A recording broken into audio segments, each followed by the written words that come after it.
Alright, no music this time. My fault. I didn't realize it was going to be that disruptive. Well, I want there to be music, so it's going to be a little bit lower. We're just going to chill and listen to things that doesn't have any, really too much noise. Anyways, so, I wanted to show off, like, a very, really basic example, this time with your character in terms of, like, what I would want to lab, right? So, I do not like dealing with Lars Dynamic Entry 3. That shit, it will fucking hit you. And it kind of has some fucked up follow-ups from it. So, like, let's go over how to lab this. So, I'm putting this position where I'm blocking. And what I've discovered about this move, you just gotta fucking hold it. It is 12 frames. I didn't realize it was 12 frames. There's nothing you can do about it. You can power crush it for sure. But you need to do your fastest power crush that you have. So, I would like to do up forward 3+4. Whoops. I would like to do that, but the timing on it is very, very, very tight. So, I'd rather elect for back 3, 1+2. Sorry, my controller's really annoying. And I'd rather go for that. It's just for like something called like that. I cannot step that shit. I think I can maybe power crush. Yeah, with the key first, but yeah. So, I can kind of do that if I want to. Let's go over Lars' dynamic entry into his low. This move is really good. You can't step it to the right. You would need to step this to the left. And even then, it will still catch you sometimes. So instead, we're going to buffer and then do a sidestep duck.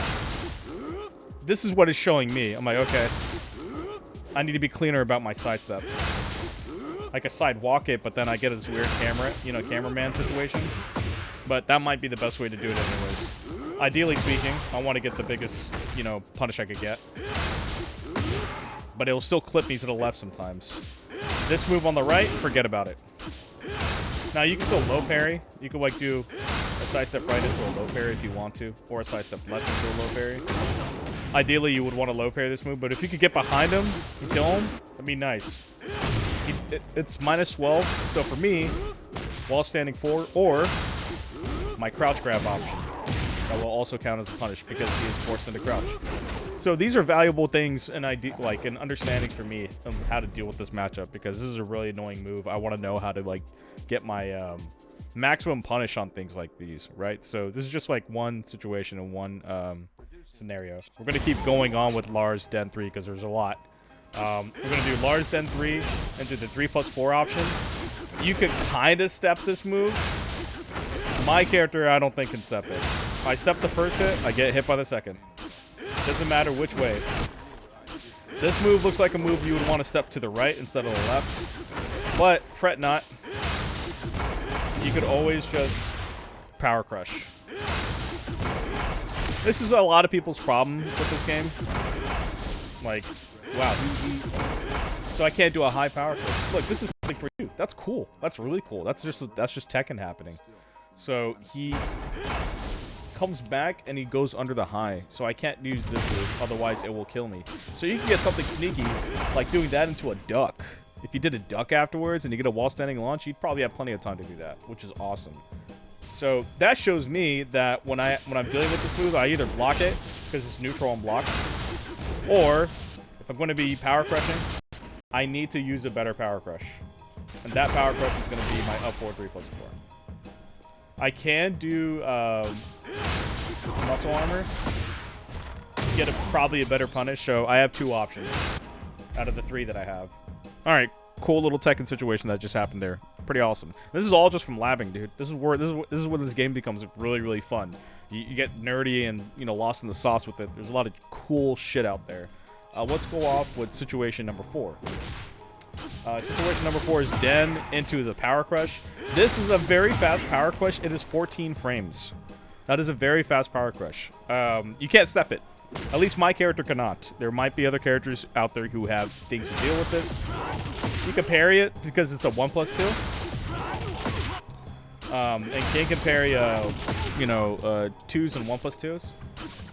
The best punish is going to be doing a grab afterwards, right? Because you're -14 here. Or if you have a -14 launcher, just launch. Yeah, -14. So yeah, if you have a 14 frame launcher, just do that.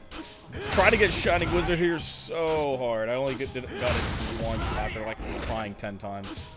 Very, very tight. It's about like figuring out where to buffer forward input. Oh fuck. Causing my hands to get tired. I know I'm him, but I don't think I can do it right now. Alright, whatever. Let's stick with the consolation prize. This is gonna be just a regular consolation. Oh, I can't even do that right now. Oh, that tired me out so quickly. Oh. Oh. There we go. Yeah. Oh, I'm tired from that. Just trying to do a couple Shining Wizards. Holy fuck. Oh, it is 7:19 in the morning. This, you know, my hands and my arms are probably warmed up yet.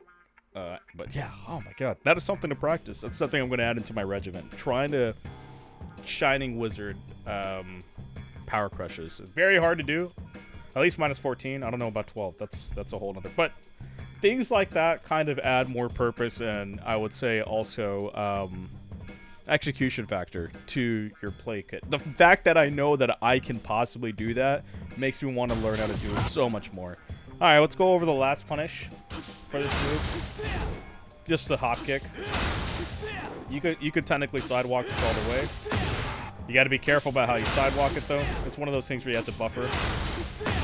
And if you buffer too late, he will hit you. So you want to step this to the left. I could also option select it with my up 3+4. I got to be careful about my punish though. So what I've learned is it's better for me to punish with full crouch down forward 2 besides doing forward 2 down 1 because I don't know if that's going to keep him in crouch. So sidestep duck left is the way to go. But yeah, just wanted to show off like some examples of, again, scenario training too, right? Just small little things like this will add on to your repertoire and also just make you more comfortable as a player. Once you do these things, and now bear in mind, I don't want to sit on a high horse and say I do this all the time. I don't fucking do this all the time. I haven't touched the lab in such a very long time because a lot of my gameplay and a lot of my styles come from philosophy recently. So it's a lot about just like philosophical thinking, like, and getting lost in the sauce when you're playing against somebody. Finding out the answer, regardless if you lose or if you win. You could live to fight another day and learn the answer and try to apply it next time, see if it works. That's the fun about this game. But it is important to brush up in lab. You should have lab days. Now, granted, I've been playing this game for a very long time. I've been playing this series for a very long time, so these things are just from an expansive long time of just playing the game.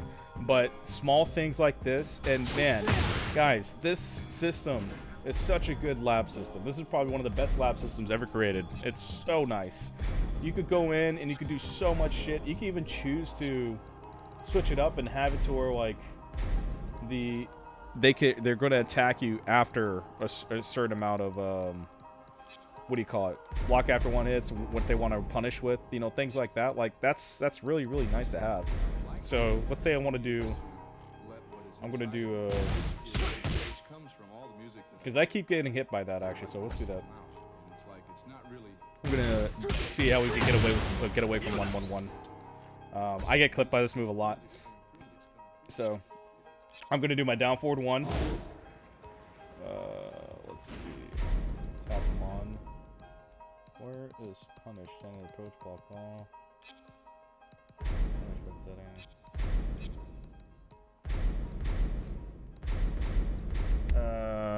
My fault. Hold on. I guess standing. Oh, the second thing. Okay, cool. After action on block. Punish. There we go. All right, my fault. Okay, so down forward 1. I can step it either way, but I had to commit to the step. Wow. I did not commit to it all the way, and it still hit me. Dude, you see this shit? That is nuts. That's because I'm trying to duck and launch. Okay, if I want to do that, I have to do that on the other side. But you see what I mean? Just learning and laughing. Hopefully this is all helpful. Let me know what you guys think.